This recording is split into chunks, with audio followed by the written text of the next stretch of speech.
The morning Hester Crawford carried her spinning wheel down from the loft and out through the front door.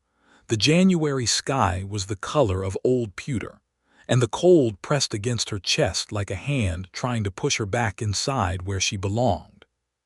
She stood on the porch for a long moment, the wheel balanced against her hip, one hand gripping the smooth wooden post that her husband Thomas had carved himself back in the spring of 1878, 2 years before a fever took him from her, and left her alone on 40 acres of Kansas flatland with 2 boys, a mule named Clarence, and debts that seemed to multiply in the dark like living things.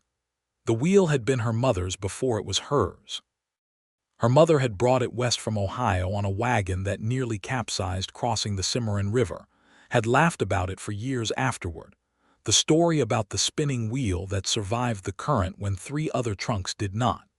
It was made of cherry wood, dark and smooth from decades of use, and it still worked perfectly, the treadle moving with the soft rhythm that Hester had known since she was 6 years old sitting at her mother's knee. She set it down on the frost-stiffened grass and looked back at the house. Inside, her sons were awake. She could hear them. Eli, who was 8 and serious in the way that children become serious when they have watched their father be buried in ground too hard for the job, had already fed the chickens and was now sitting at the table doing arithmetic on a small chalkboard. Caleb, who was 6 and built like a barrel and full of something that vibrated constantly just beneath his skin, was chasing the cat around the kitchen. She could hear his boots thumping and the cat's indignant yowling and Eli's voice telling him to stop it. Just stop it, Caleb. The flour sack in the larder had perhaps 3 cups left in it. The salt pork was gone. There was half a jar of dried beans and about a 1/4 pound of cornmeal and 2 withered sweet potatoes that she had been rationing with the determination of a general rationing ammunition. January stretched ahead of her like a long corridor with no door at the end. She had already sold the 2nd mule the previous October.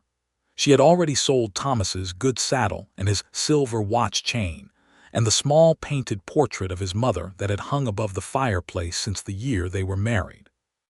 She had taken in washing for the Hendersons and the Garvey family, and she had sewn a shirt for old Mr. Poole, and she had mended harness leather for the Dunbar Ranch at 15 cents a job, and still January had arrived ahead of her, and it was winning.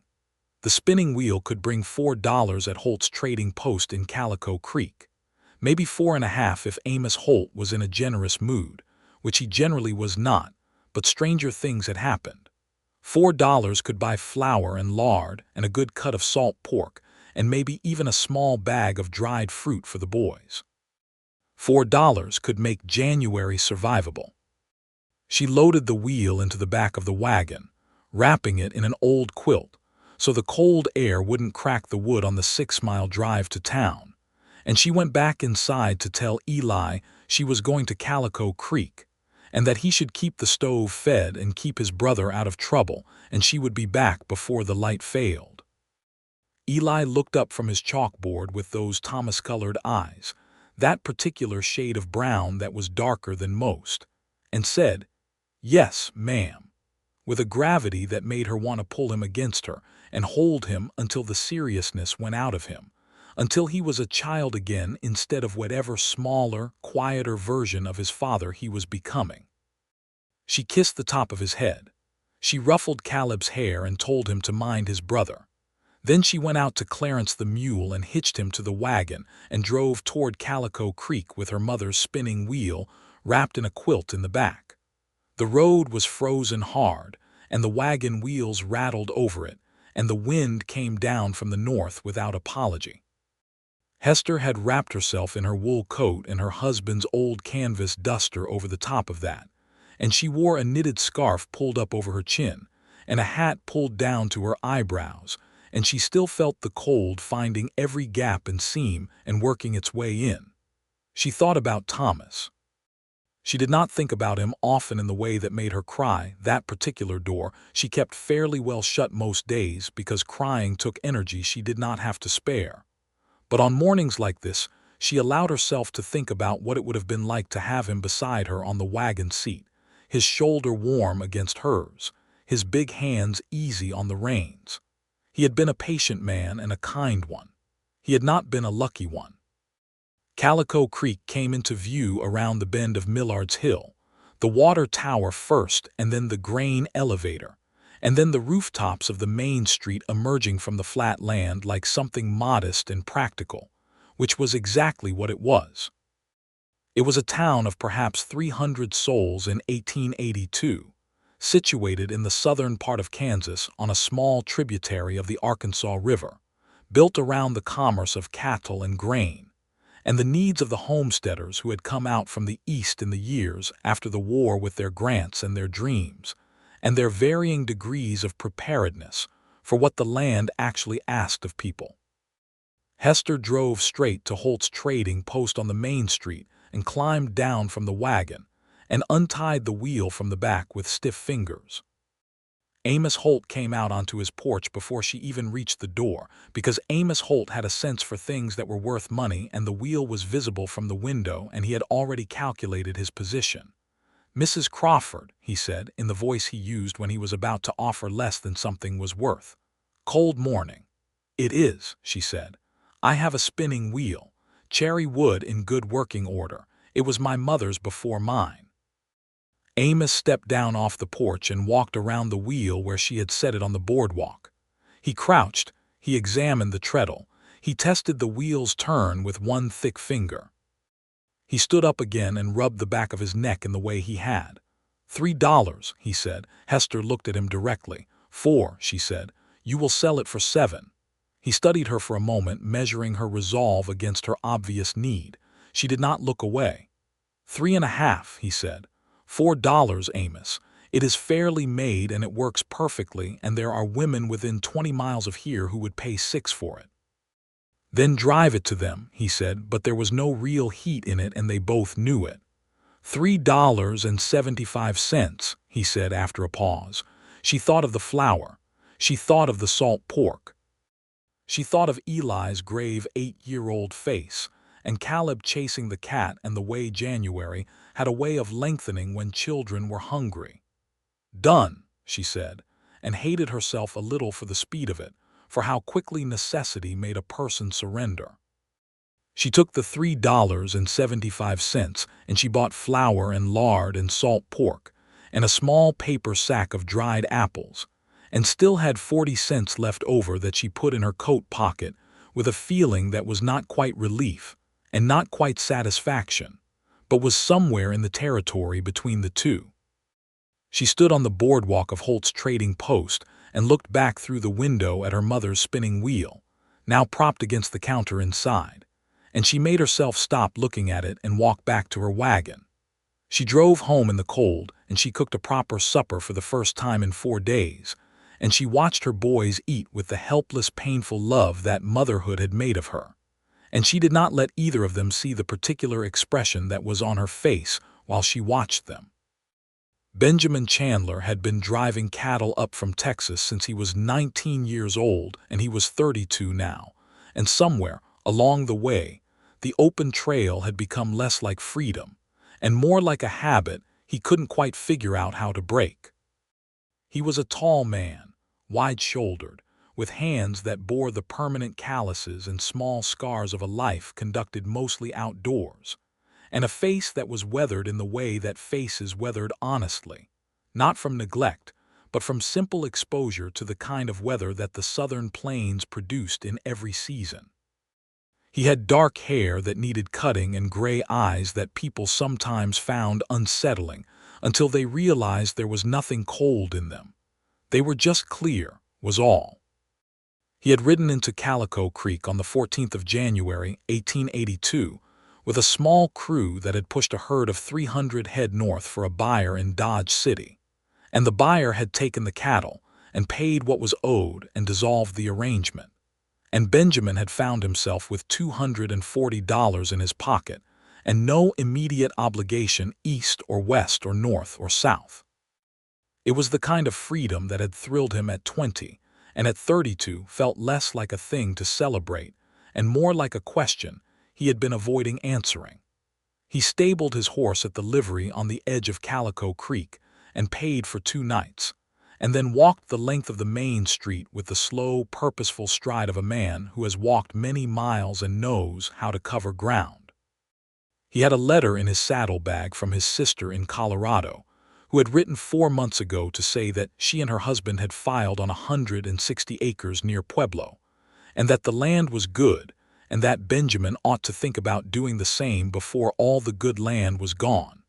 A sentiment he had been reading and rereading, and not quite acting on for the full 4 months since the letter arrived. He stopped into the hotel on Calico Creek's main street and paid for a room with an actual bed, which he had not slept in for 37 nights, and he washed the trail off himself and put on the clean shirt from his saddlebag and went out to find something to eat that was not biscuits cooked over a campfire.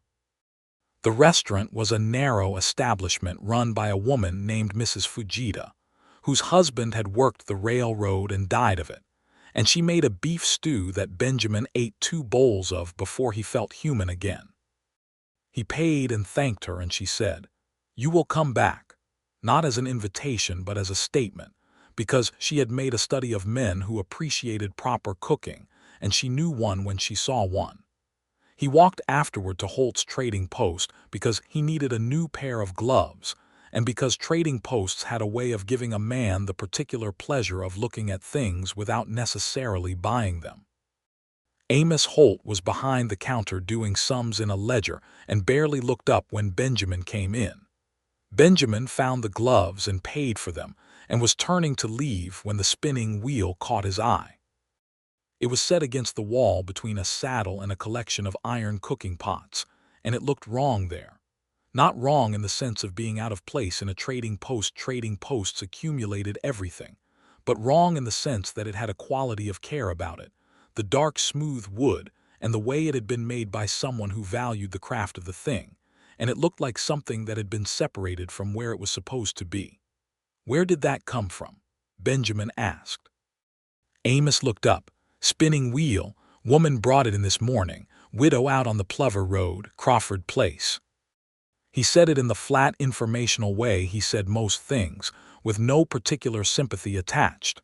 "What did you give her for it?" $3.75, Amos said, returning to his ledger. Benjamin looked at the wheel again. He did not know Hester Crawford. He did not know anything about her situation beyond the 3 words Amos had used: widow, Plover Road, Crawford Place.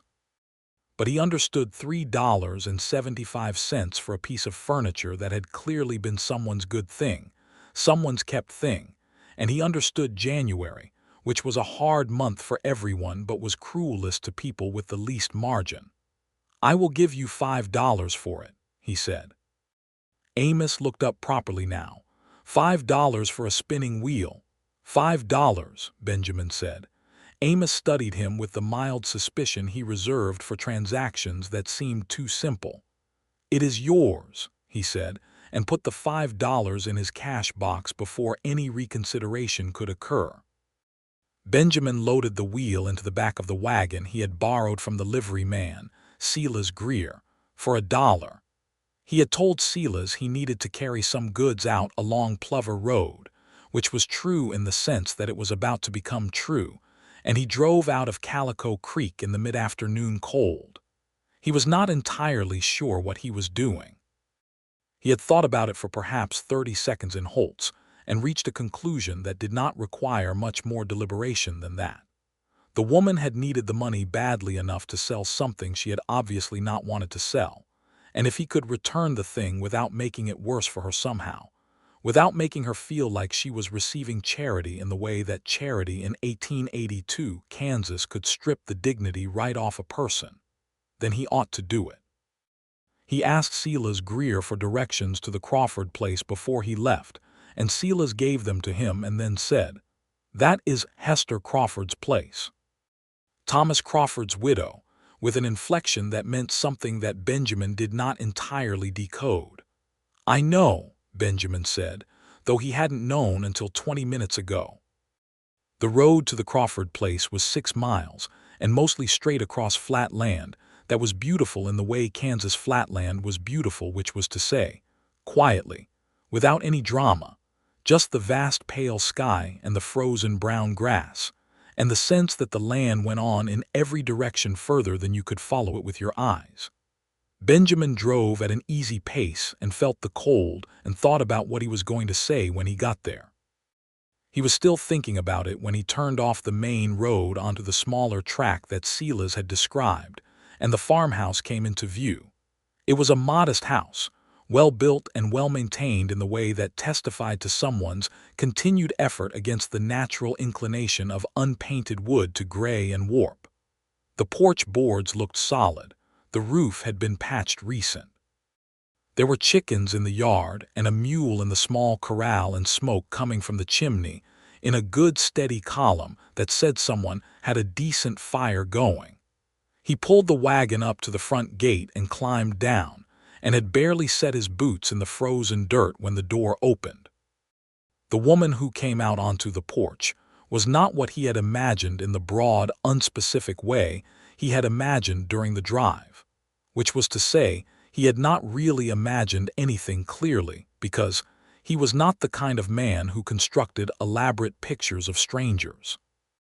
She was perhaps 28 or 29, he thought, though he was not good at ages, with dark hair pulled back practically under a knitted cap, and a face that was fine-boned and currently wearing an expression that was some combination of wariness and confusion, and a kind of wary dignity that she was holding in front of her like a shield she had learned to keep up. She was also wearing Thomas Crawford's old canvas duster, which hung past her knees, and she had flour on her left hand from whatever she had been doing inside, and she looked at him with those direct dark eyes and said nothing, waiting to see what he was about. "Mrs. Crawford," Benjamin said, holding his hat in his hands because the situation seemed to require it. "My name is Benjamin Chandler. I am sorry to come to your door without any introduction. I was in Holt's trading post this morning." He watched her expression shift. Something moved behind her eyes, recognition of what he meant, or suspicion of where this was going, or both. "I bought back your spinning wheel," he said. "I have it in the wagon. I would like to bring it up to your porch if you will permit me." There was a silence that was not short. Hester Crawford looked at him. She looked at the wagon. She looked back at him. Something in her face did something complicated and then settled into the careful composure of a woman who had learned to govern her reactions in the presence of strangers. "Why?" she said. It was a fair question, and he had been thinking about how to answer it. "Because Amos Holt gave you $3.75 for something that was worth more than that," he said, "and because it looks like it was yours a long time before this morning." "It was my mother's," she said. She said it carefully, like information she was offering precisely and no more. "I suspected something like that," he said. Another silence. The cold moved between them. In the corral the mule shifted and blew a long breath that steamed in the air. "I cannot pay you back for it," she said, and the words had a kind of clean pride in them, the pride of someone who wanted that understood first before anything else. "I am not asking you to," he said. "It is yours. I just brought it back." She looked at him for a long moment longer, and he could see her working through the thing that anyone with good sense worked through when a stranger appeared at their door claiming to offer something without wanting anything in return, because that was not generally how things worked, and people who had lived through difficulty knew that better than most. "You are a stranger," she said. "I do not know you." "That is true," he said. "My name is Benjamin Chandler. I am 32 years old. I have been driving cattle from Texas to Kansas since I was 19. I am currently staying at the hotel in Calico Creek. I have no hidden motive. I simply saw the wheel in the trading post and I could not leave it there." He paused. "I recognize that this is an odd thing for a stranger to do and that you have every reason to be suspicious of it." Something shifted in her expression. Not quite a smile, but adjacent to one, the very edge of something warmer at the corner of her mouth. "It is quite odd," she agreed. "Yes, ma'am," he said.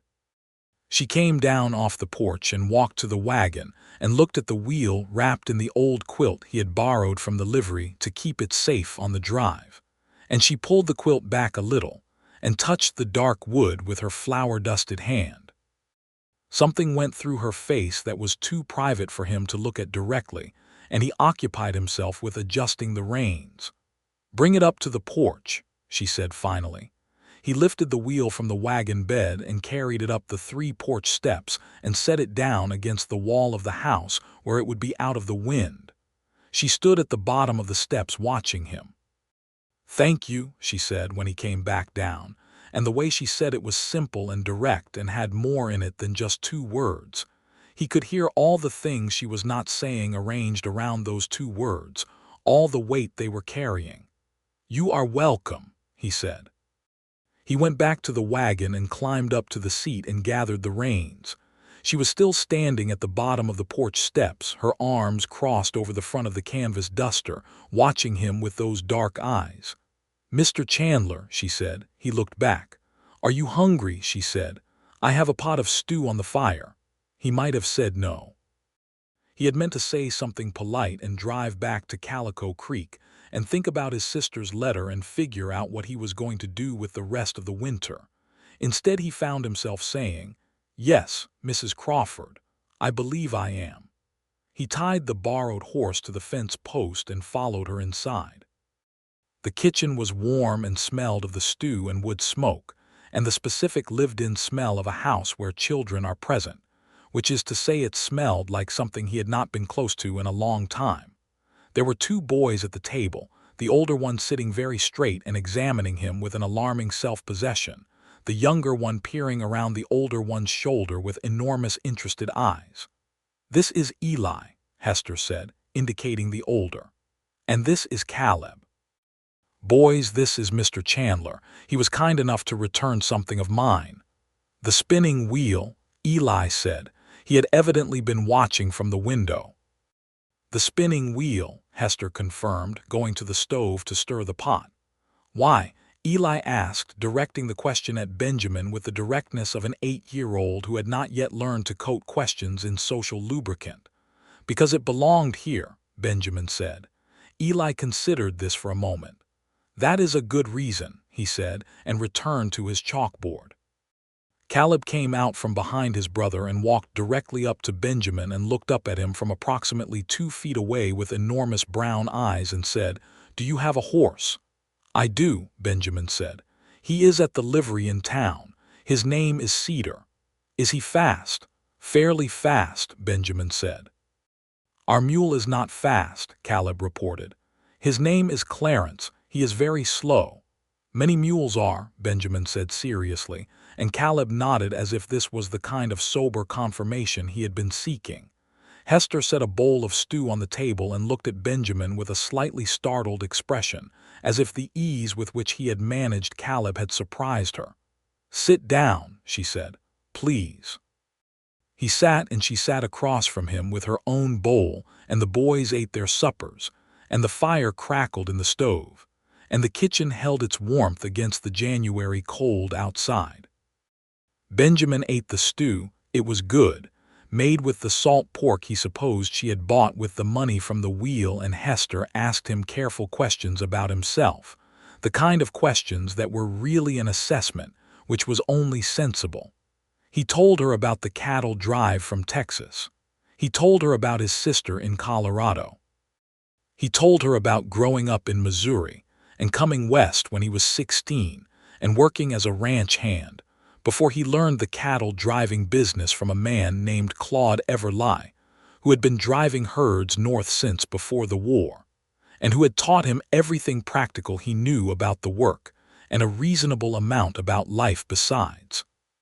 She listened with the particular quality of attention that belongs to people who are genuinely interested rather than merely polite, and she asked questions that were sharp and specific, the questions of someone accustomed to thinking things through rather than accepting them whole. He asked about the farm. She told him about it without self-pity, the 40 acres, the wheat she grew in the good seasons, the vegetable garden, the chickens that produced eggs through most of the year except for the worst of the winter, the mule Clarence who was slow but dependable.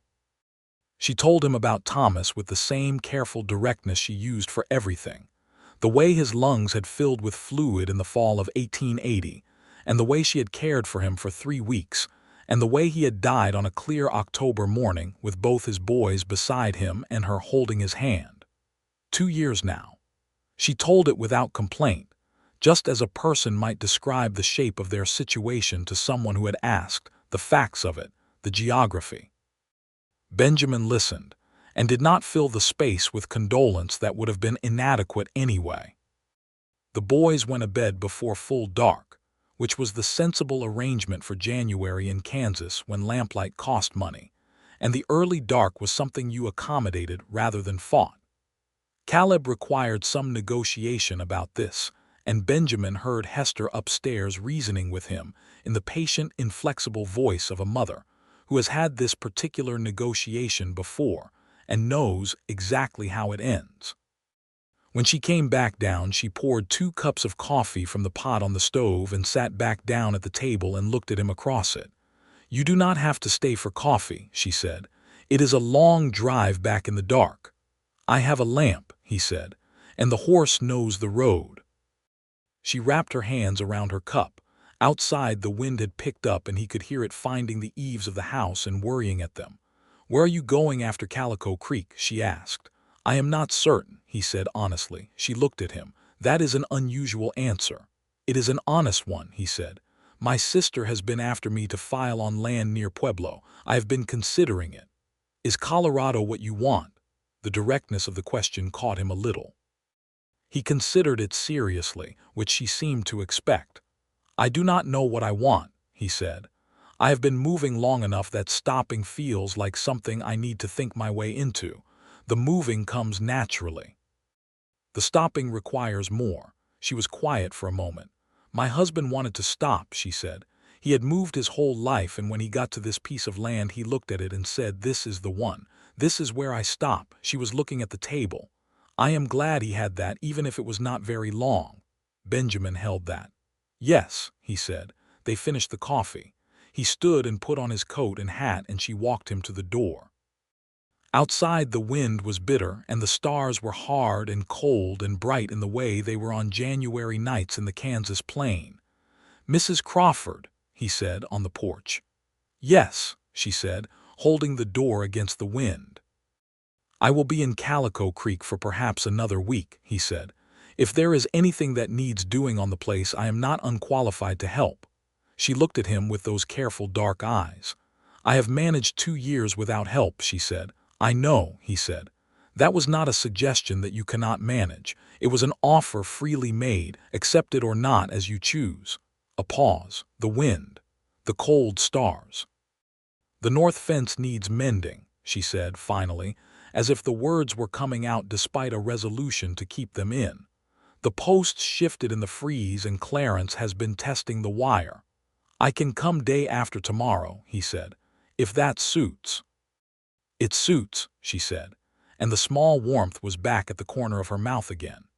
He drove back to Calico Creek in the cold dark and sat in his hotel room and looked at the ceiling and thought about the way she had said it suits, and about the 2 boys and the mule and the 40 acres and the spinning wheel sitting on the porch, and felt something that was not exactly peace, but was in the same neighborhood, some feeling of rightness or purpose or alignment that he had not had in some time. He came back 2 days later with his tools in the borrowed wagon, and Hester came out onto the porch in her coat and showed him where the north fence was, and they walked out there through the dead January grass together, their breath making clouds in the cold air, and he worked on the fence posts for most of the morning while she went back to the house and came out at midday with bread and a pot of coffee. They sat on the wagon's tailgate in the cold and drank the coffee, and the bread was good, and the cold was bracing rather than miserable when you were doing something in it rather than enduring it. "You are good with fence posts," she said. "I have set a few thousand," he said. "Do you ever miss Texas?" she asked. "I miss the weather," he said. "I do not miss the dust, and I was never from Texas properly. I was just through it regularly." "Missouri, you said." "Hannibal," he said, "on the river." "I have never seen the Mississippi," she said. "It is enormous," he said. "When I was a boy it seemed like the whole world lived along it or on it. Then I went west and understood that the world went considerably further." She laughed. It was the first time he had heard her laugh. a genuine quiet sound that came out of her apparently slightly against her will, and it did something to him in the chest area that he decided not to examine too closely. Eli came out that afternoon and sat on the fence rail and watched Benjamin work with the same serious observational quality he brought to everything, and after a while he began handing tools when Benjamin needed them without being asked, reading the work with the instincts of a boy who paid attention. "You are good at this," Benjamin told him. "I watch things," Eli said. "That is a valuable skill," Benjamin said. Eli considered this. "My father said the same thing," he said. "He said the men who watched were more useful than the men who talked." "Your father was right," Benjamin said. Eli seemed satisfied with this, and they worked companionably until the light began to go, and Benjamin finished the last post and tested the wire and found it solid. He came back 3 days after that to look at the roof, where Hester had told him 2 of the shingles had lifted in a wind and were letting cold air into the attic space. He came back the day after that because Eli had mentioned at dinner, and he had been staying for dinner now with a regularity that seemed to have been arrived at without anyone actually deciding on it, that the woodpile was getting low, and he had heard a man in town had a supply.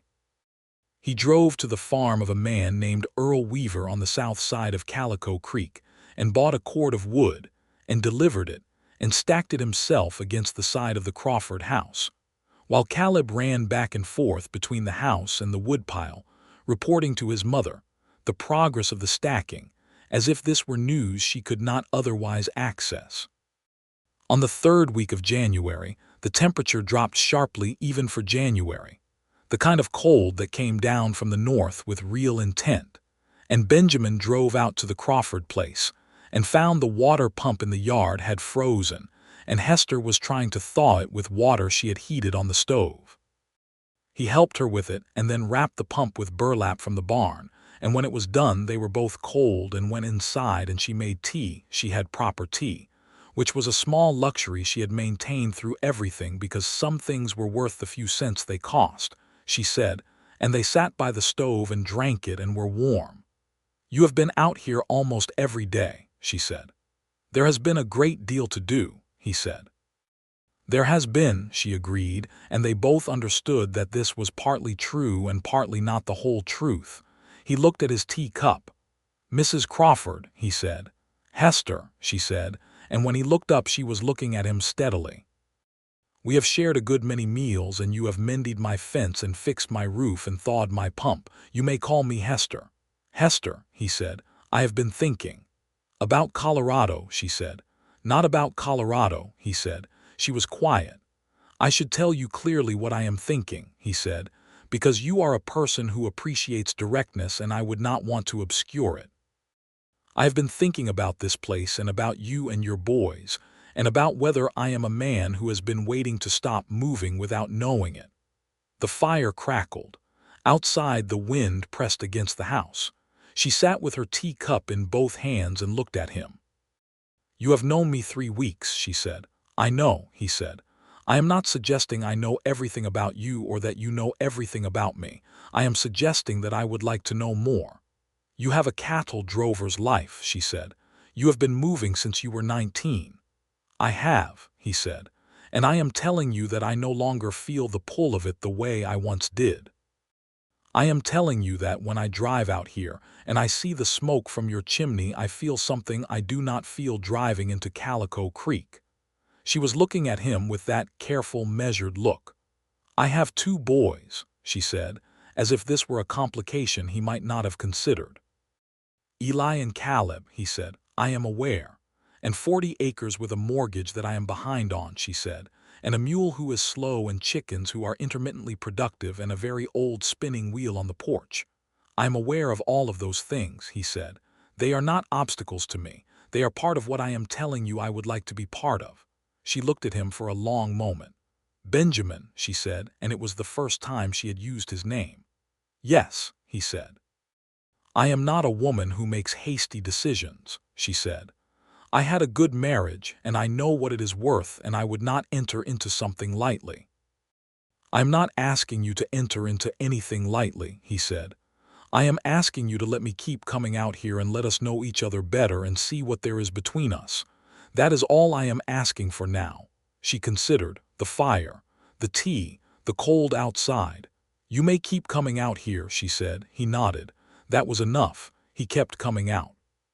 He came in the last days of January when the cold had settled in like a permanent tenant, and there was always something useful to do: hauling water, reinforcing the chicken coop against a wind that had taken part of the roof off the Dunbar place 3 miles east, helping Eli with arithmetic in the evenings while Hester mended clothes by the lamplight.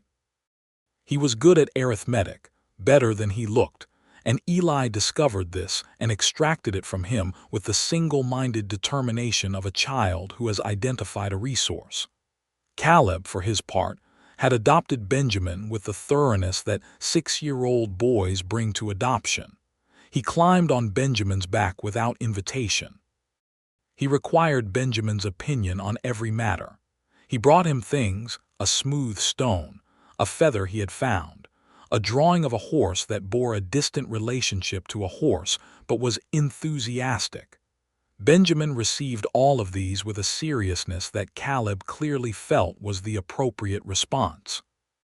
Hester watched all of this from the corner of her eye with a complicated feeling that she examined only in the quiet hours after the boys were asleep when the house was still, and she sat by the dying fire with her mending.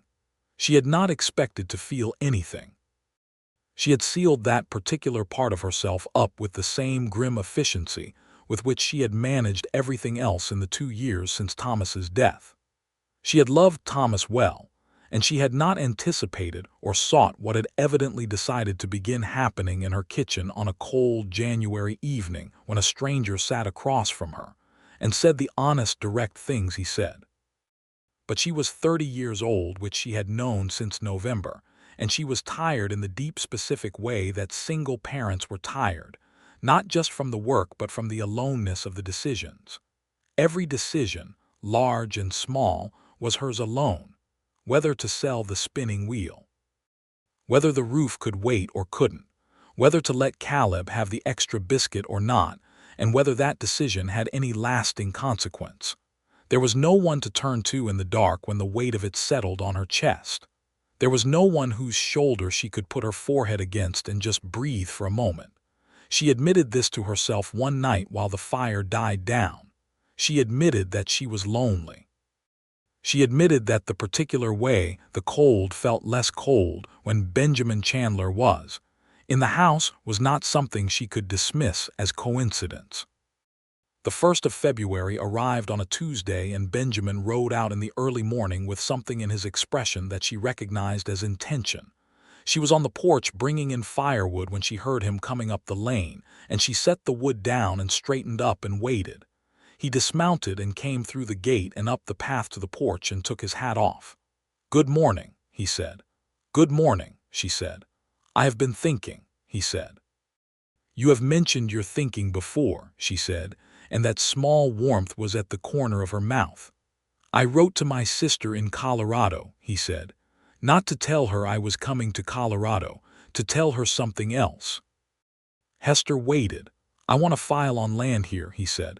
"There are parcels available on the east side of the creek, good land. I looked at it yesterday with a man from the land office, and I have enough in my pocket from the cattle driving to put down what is needed and still have working capital." She was very still. "That is not all I wanted to say," he said. "No," she said. "I am in love with you," he said.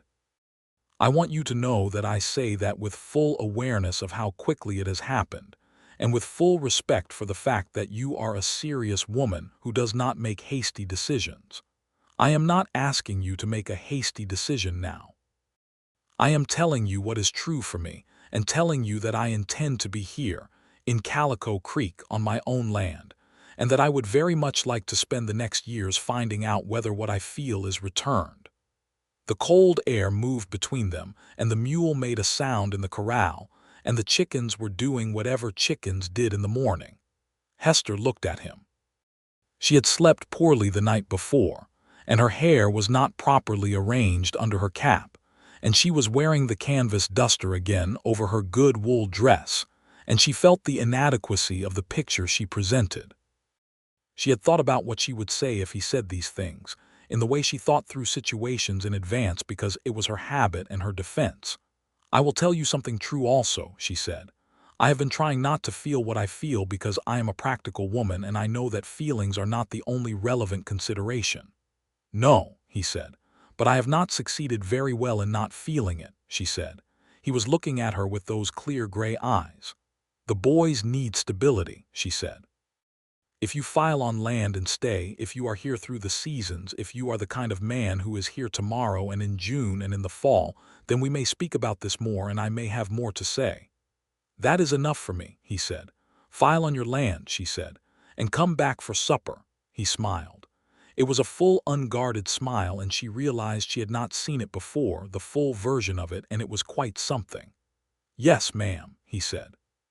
He filed on 120 acres on the East Fork of Calico Creek on the 3rd of February, 1882, in the county land office on the main street, with the land agent, a man named Prescott who had ink-stained fingers and bifocals, witnessing the paperwork.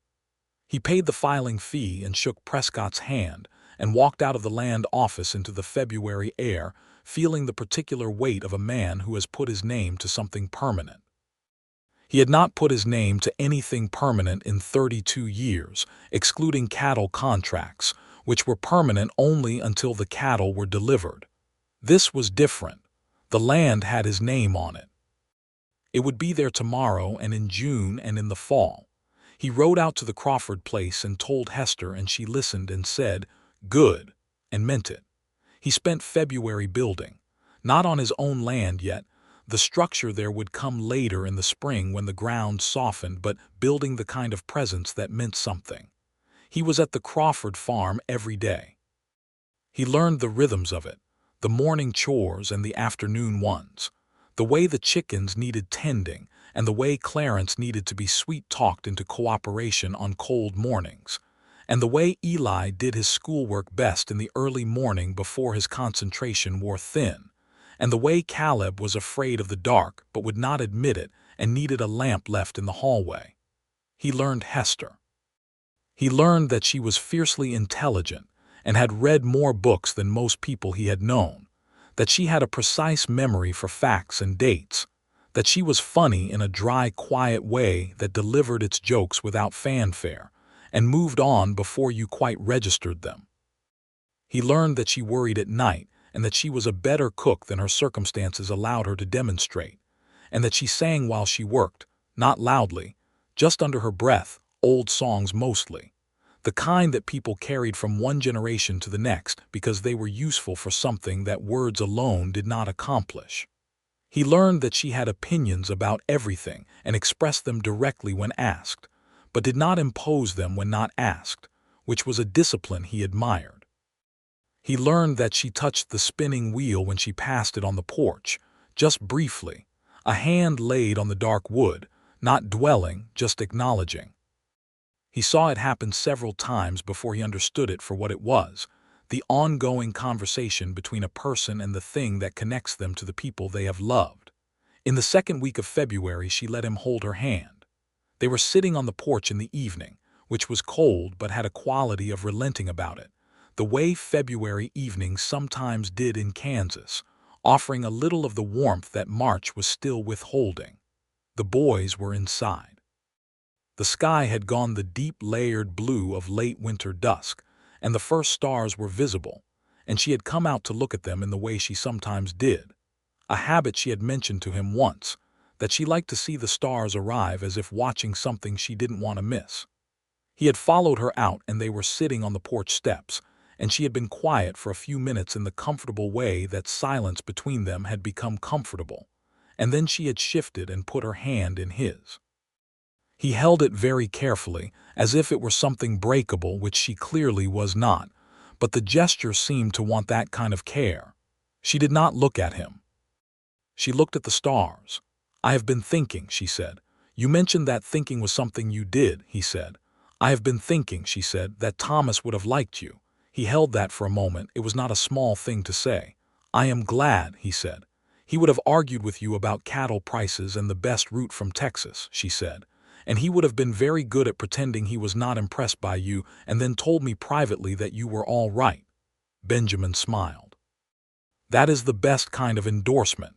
She squeezed his hand once and did not let go of it.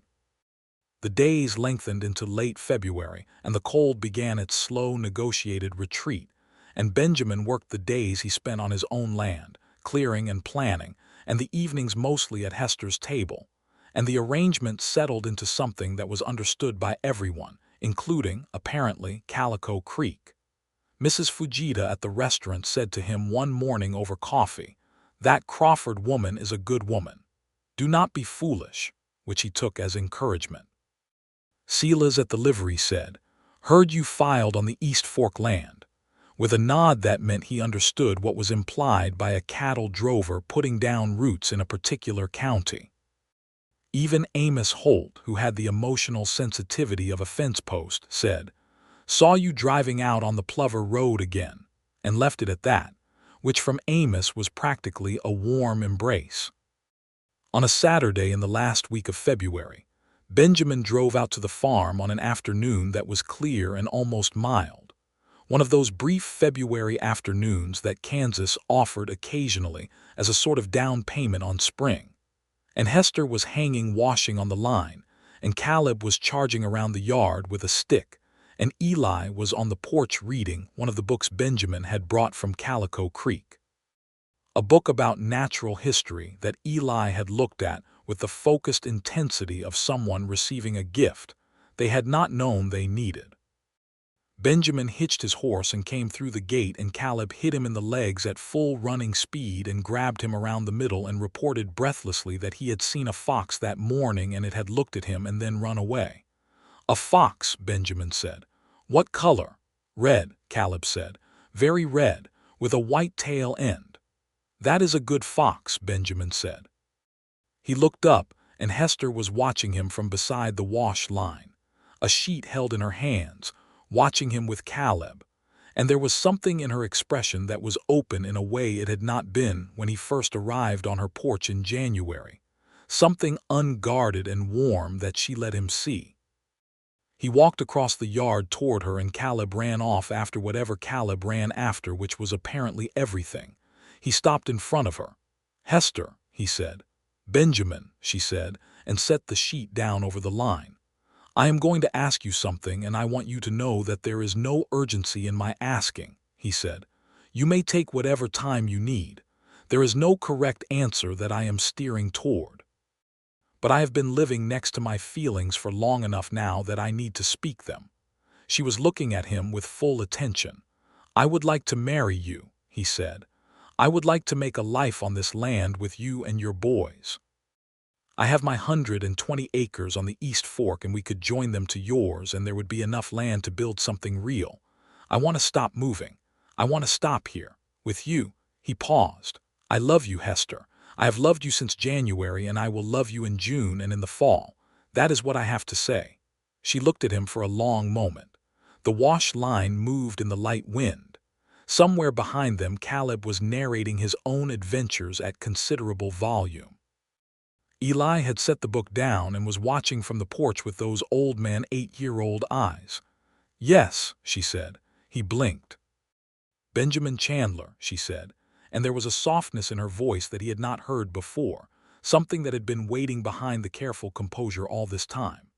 "Yes, I will marry you." He reached out and cupped her face in his hands, those big calloused hands that she had watched on fence posts and wood stacks and tool handles, and she looked up at him, and he kissed her there beside the wash line with the February sky enormous above them and the smell of clean laundry and cold air all around. "Yes." Caleb yelled from somewhere in the yard, apparently having had the situation explained to him by the universe. Eli came off the porch in 3 quick steps and walked up to them with enormous composure and looked from his mother to Benjamin and back. "Good," he said, exactly as his mother had said it when Benjamin told her about filing on his land. Good. It appeared to be the Crawford word for the things that were genuinely, deeply, fully good. They were married in March, in the small church in Calico Creek, which was a modest structure that had been built in 1878 by the congregants who mostly comprised the homesteading families of the county, and the Reverend Halloway performed the ceremony before a congregation that included most of the people in town because word had spread, as word did in small Kansas towns, with the efficiency of telegraph. Mrs. Fujita brought food. Silas Greer wore his good hat. Even Amos Holt showed up and stood at the back, and nodded in the way that passed for emotion in Amos Holt. Hester wore her good dress, which was a deep blue wool that was not new but was well kept and suited her extraordinarily well, and she had her hair pinned up properly, and she carried a small bunch of dried flowers that Caleb had gathered from somewhere with the determination of a child performing an important duty, and she stood beside Benjamin Chandler in the small church, with the March light coming through the narrow windows, and said her vows with the same clear directness she brought to everything. Benjamin, for his part, was wearing the new suit he had bought in Calico Creek from the dry goods store, dark wool, somewhat severe, and he stood beside Hester with the stillness of a man who has arrived at a place he was heading toward longer than he knew, and when Reverend Halloway asked if he took this woman, he said, "I do," in a voice that carried to the back of the church without difficulty.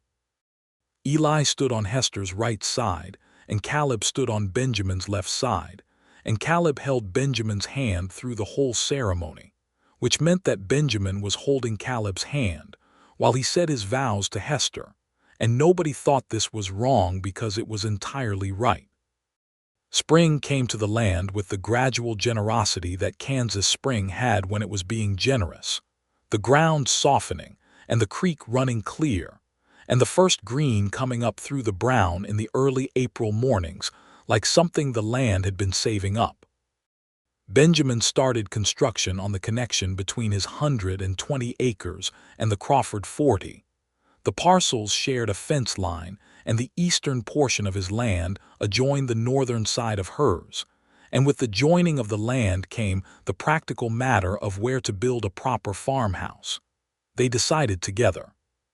Hester had views about this and expressed them clearly, which Benjamin had expected and found he genuinely valued. She wanted the kitchen on the east side for the morning light. She wanted a porch on both sides, front and back. She wanted a room for the boys and a room for, she had said this quietly, with a particular look at him, eventual other children if that happened, which she thought would be likely given everything. It had been said simply and practically, which was Hester's way, but it had settled on him with a warmth that he carried through the spring days.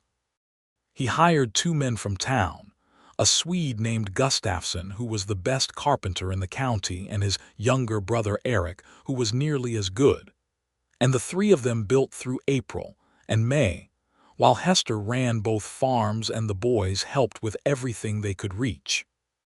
The house went up on a slight rise on the East Fork property, with a view that Benjamin had picked specifically, because on clear mornings the light came across the flat land in a way that was extraordinary, and Hester had looked at the view and said that yes, that was the right place. They moved into the new house in June. The cherry wood spinning wheel came with them, placed in the corner of the parlor where the morning light from the east windows fell across it and turned the dark wood a deep amber. Benjamin watched Hester bring it in and set it in that specific corner, watched her hand on the dark wood, and understood that he would see this gesture for the rest of his life, and that it was one of the things he had come to love about her, the way she honored the people, and the things that had been part of her, the way she carried them forward without being crushed by them. Summer on the land was demanding and purposeful, and Benjamin discovered that he was, in fact, a man who had wanted land and the work that came with it, who had been a cattle drover, because driving cattle was what he knew how to do, and not because it was what he was built for. He was built for this, the early mornings, and the decisions about the wheat, and the building of something that would last past one season.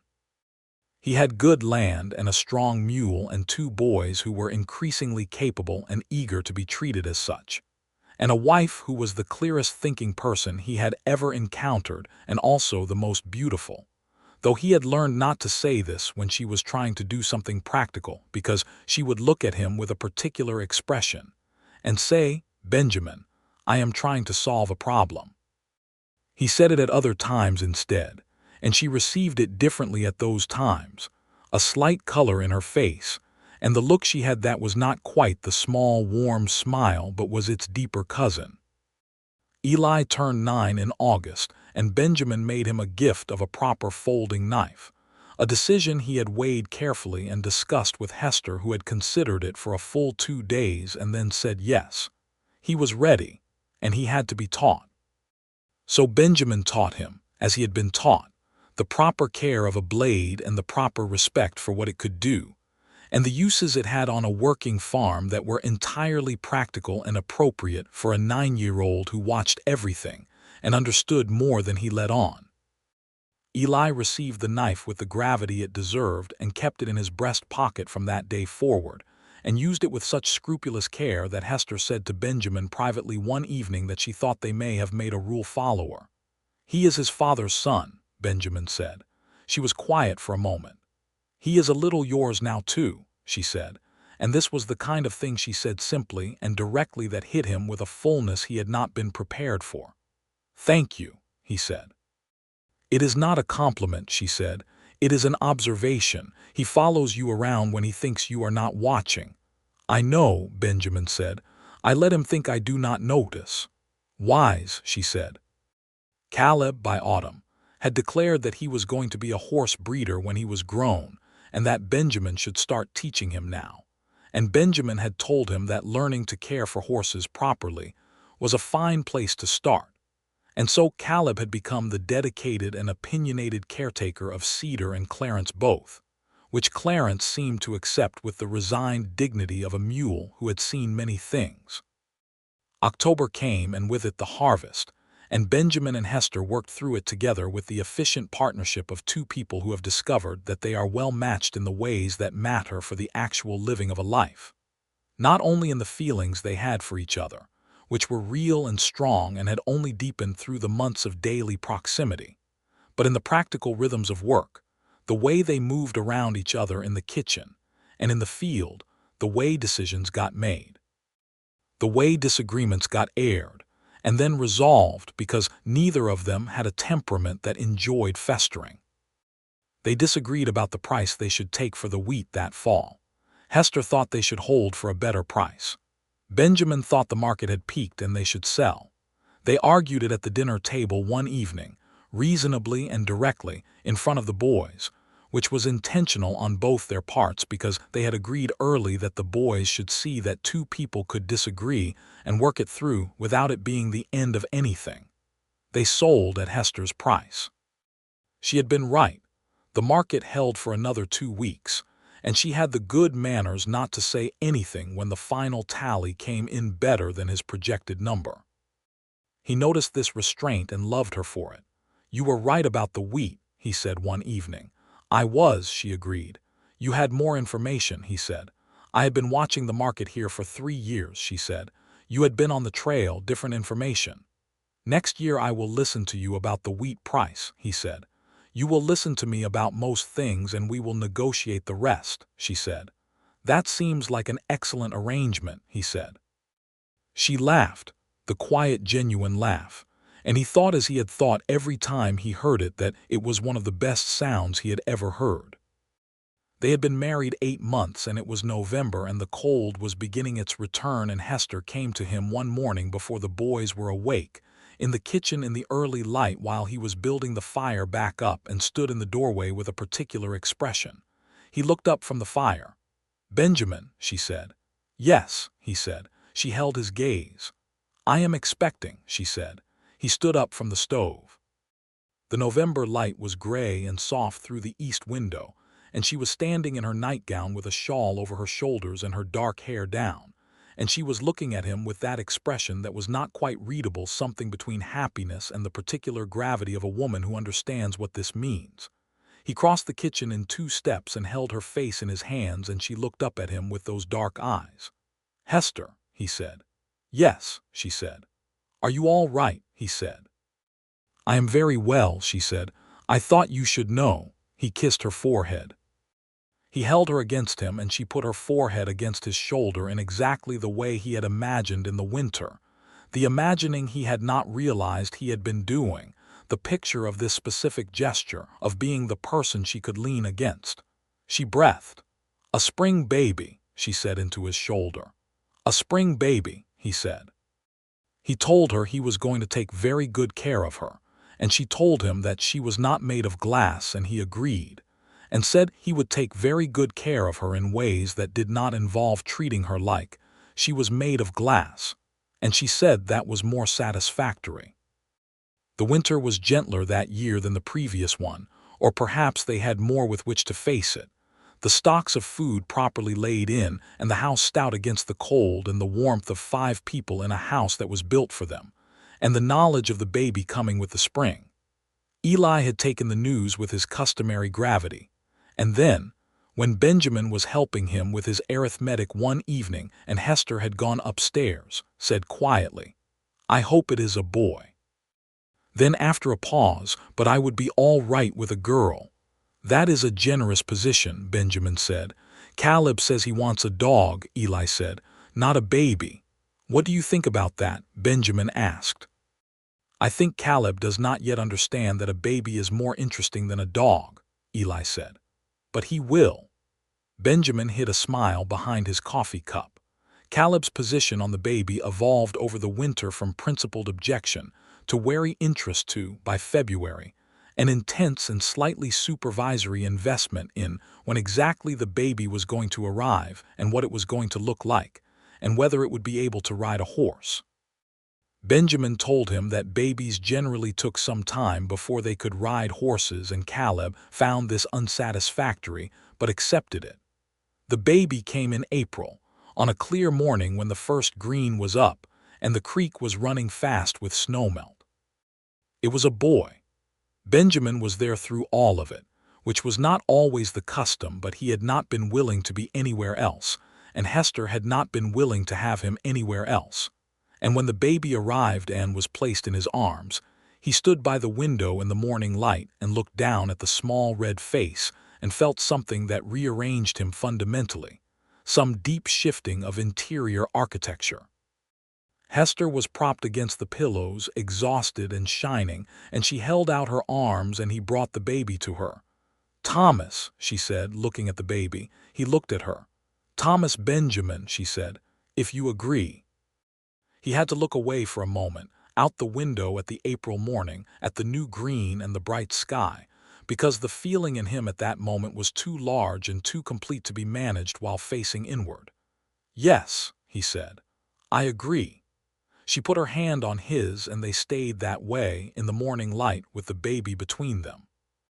Eli came up the stairs first because Eli always had the self-control to wait until the door opened, and he came in and looked at the baby with those serious brown eyes and then looked at his mother and then at Benjamin and then back at the baby. "He is small," Eli said. "He will get bigger," Hester said. "He looks like he might be going to cry," Eli said. "He might," she agreed. Eli nodded. He pulled his chair close to the bed with the careful precision of someone taking up a post. Caleb came in at a pace that suggested he had been running up the stairs and barely remembered to stop at the door, and he came to the bed and looked over the rail at the baby with enormous eyes. "That is our baby," he said. "That is our baby," Hester said. "Thomas Benjamin," Benjamin said. Caleb looked at the baby. The baby looked at nothing in particular in the way of new babies. "He can have the name," Caleb said, with the magnanimity of someone making a significant concession, "but when he is old enough he has to help me with the horses." "I will relay that to him," Benjamin said. Spring became summer, and Thomas Benjamin grew, and Caleb did in fact begin to love him with the fierceness that younger children develop for those who come after them. And Eli took his role as eldest with a seriousness that was somewhat comic in a 10-year-old and completely correct in the person Eli was going to become. The land was good that year. The wheat was good. Benjamin had added a second corral, and they had 2 mares now besides Cedar and Clarence, a purchase that Caleb regarded as a personal triumph. He had begun Caleb's proper horse education that summer, teaching him what he had learned from years on the trail: the care and reading of animals, the patience required, the way horses communicated if you paid attention. Caleb paid attention when horses were involved, with a concentration that suggested he had been right about his vocation. In August of that year, 1883, a man came to the area who caused some trouble, a speculator from the East who had been buying up land through questionable means, pressuring homesteaders on poor seasons to sell at distressed prices. He came to Benjamin one afternoon when Hester was in town, and made an offer on the East Fork land that was both insufficient and insulting in the way it was offered, implying that Benjamin's position was weaker than it was, and that acceptance was inevitable. Benjamin told him, with the quiet, direct clarity that he had come to prefer to anger, that the land was not for sale, and that the man was welcome to leave the property, and if he came back, he would find the reception less hospitable. The man left. He came back 2 days later and spoke to Hester, who was home alone with the children, apparently thinking that approach would yield different results. Hester told Benjamin about it that evening in the calm, detailed way she had. "What did you tell him?" Benjamin asked. "I told him the land was not for sale," she said. "I also told him that I had grown up in Kansas, and I understood a great deal about the difference between what a man like him was entitled to and what he thought he was entitled to, and that if he returned to my property I would inform Sheriff Briggs and also every family in a 20-mile radius, most of whom I was on speaking terms with and none of whom had any affection for his type of business." "Did he leave?" Benjamin said. "He did," she said. "He was not pleased." "Did he say anything else?" Benjamin asked. "He said I was a difficult woman," she said. "You are," Benjamin said, "in the very best sense of the word." She smiled fully then, the real smile that he rarely saw, and that when it came was like something the sun did on particular afternoons, complete and generous. He did speak to Sheriff Briggs the next day, who was already aware of the man's activities, and was in the process of looking into a land transaction complaint filed by the Dunbar family. The speculator left the county by September and the matter was closed, and the land remained what it was: 160 acres of Crawford Chandler ground, well worked and well kept. That fall Hester began spinning again. He came in one afternoon and found her at the wheel in the parlor, the cherry wood turning in the October light, and the sound of the treadle was something he had not heard before, that particular soft rhythm, and she was working with the ease of someone for whom the motion was so long established that it required no thought. Thomas Benjamin was in a basket near her feet, sleeping with the absolute dedication of a 7-month-old. The older boys were outside. Benjamin leaned in the doorway and watched her, and she looked up. "I have been wanting to for a while," she said. "I know," he said.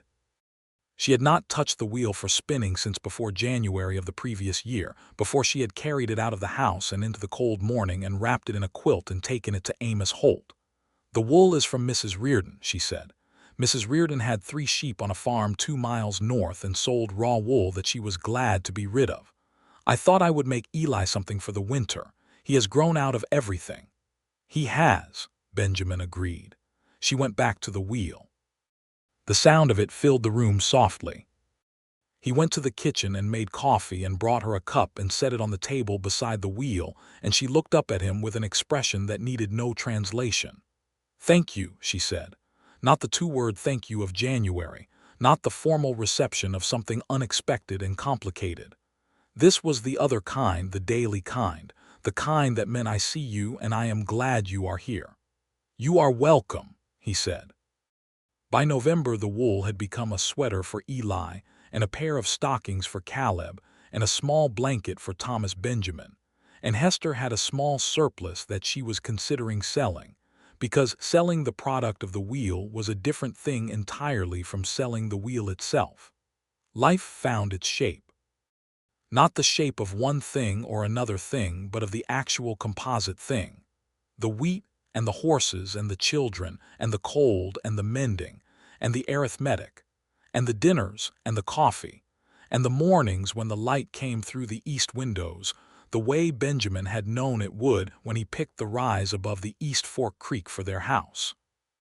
The second pregnancy came in the winter of 1884, and Hester told him about it in the same direct, private way she had told him about the first, this time in the kitchen in the lamplight rather than the early morning, and he held her the same way, and they talked about it practically and warmly, and she said that she hoped they would have a daughter this time because she was surrounded by males to a degree that was sometimes amusing and sometimes exhausting.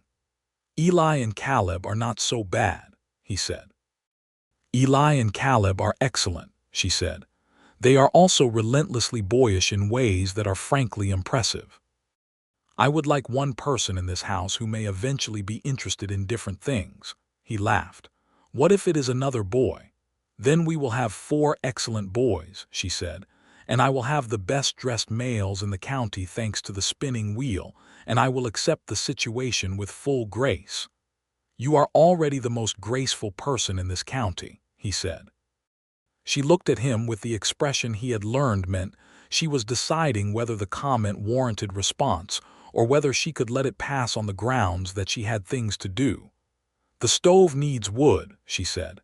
"Yes, ma'am," he said, and went to get it, smiling. The baby came in September of 1884 in the same room in the same September morning light, and it was a girl. He placed her in Hester's arms, and Hester looked at the small face with the expression he had seen twice now, the exhausted, luminous look, and she said, "Hello, sweetheart," to the baby in a voice so soft he almost didn't hear it. They named her Clara, after Hester's mother, who had carried the spinning wheel across the Cimarron River in a wagon that nearly capsized and had laughed about it for years afterward. Eli came in with his 12-year-old composure and looked at his sister and said, "She is less red than Thomas was." "Babies become less red over time," Hester said. "Thomas is proof." "He is," Eli agreed.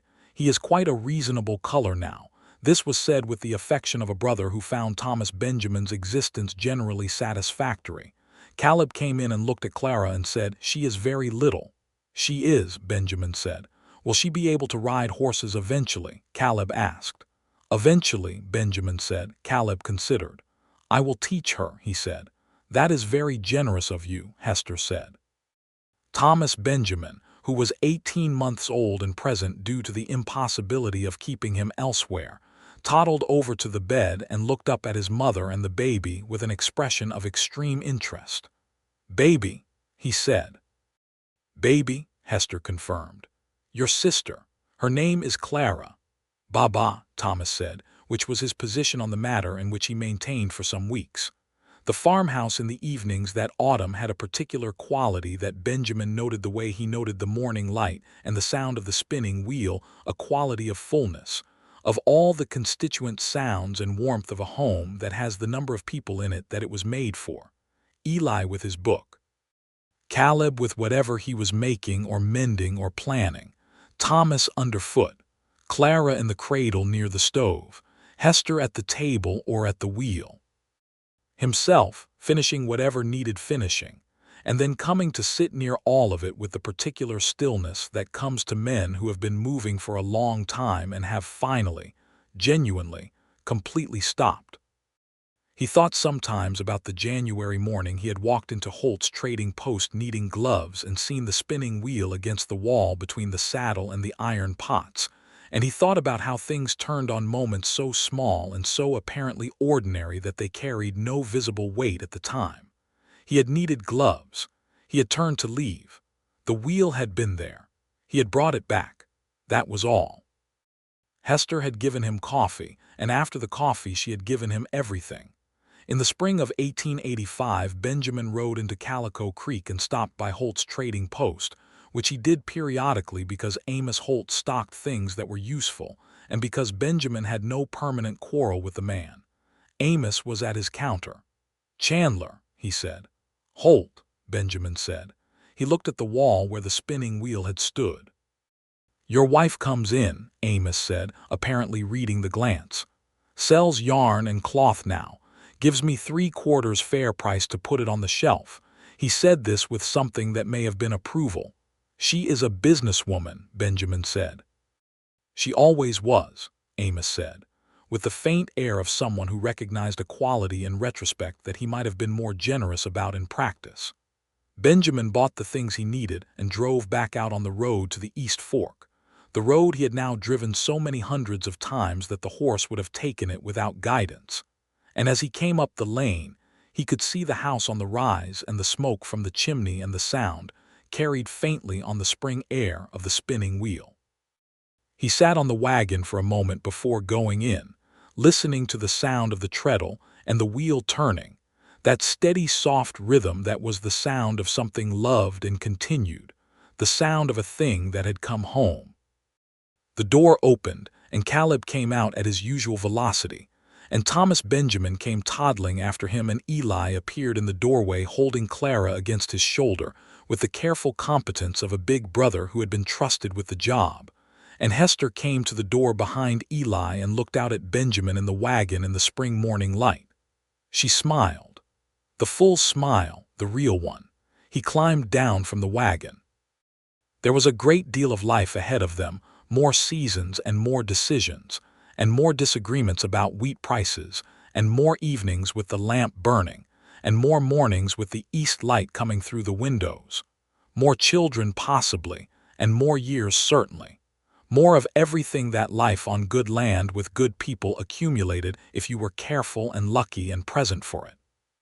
But this moment, the spring morning, the smoke from the chimney, the sound of the wheel, the smile she gave him as he came up the path, this was the shape of the thing he had not known he was driving toward on a cold January afternoon when he bought back a spinning wheel from a trading post and drove it 6 miles down a frozen road to the porch of a woman he did not yet know. He walked up the path to his home. Hester held the door open. He went in. The wheel went on turning.